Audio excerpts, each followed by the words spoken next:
Je donne la parole à Madame Grollet pour présenter sa candidature.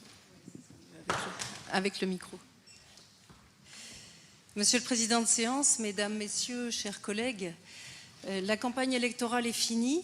Ses débuts nous paraissent maintenant tellement lointains, percutés qu'ils ont été par l'épreuve collective que nous avons traversée et que nous continuons de vivre. Cette campagne a été animée, les débats, les échanges peuvent être passionnés et c'est bien le signe d'une vitalité démocratique. Je remercie tout d'abord les électeurs qui nous ont accordé leur confiance. Notre liste a pu aborder un certain nombre de sujets qui sont, je crois, encore tabous et minorés dans le débat public. Les circonstances de cette élection, marquées par l'abstention, vous l'avez rappelé, Monsieur le Président de séance, de presque 7 Messins sur 10, rendent nécessaire la recherche du consensus démocratique. Notre collectivité aborde une conjoncture économique qui va être des plus difficiles et doit donc sans délai rassembler ses forces pour avancer. Les Messins, eux, ils attendent que le maire, avec tous ses conseillers, gère au mieux les affaires de notre commune.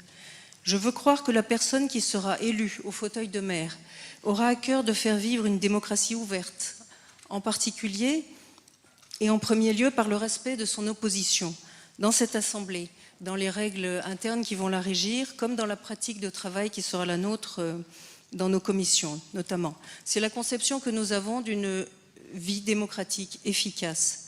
Et c'est dans cet état d'esprit constructif que nous abordons le mandat, avec la volonté de défendre les priorités de notre projet municipal.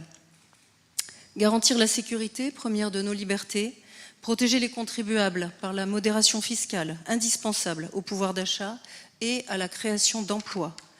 Promouvoir la justice sociale pour que les jeunes trouvent leur place dans notre ville et que les retraités soient respectés. Lutter contre le communautarisme et faire respecter les principes de laïcité.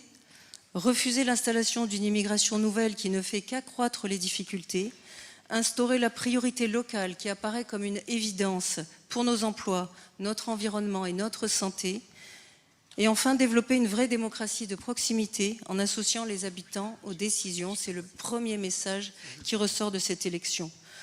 Nous agirons pour notre part avec une double volonté, promouvoir les orientations que nos électeurs nous ont demandé d'exprimer au sein de cette Assemblée, comme défendre le bien commun et l'intérêt des Messins, et porter la parole de ces Messins qui ont baissé les bras et n'attendent plus rien de la politique. Je veux leur dire que nous, élus du Rassemblement national, nous ne les oublierons pas. Je vous remercie de votre attention.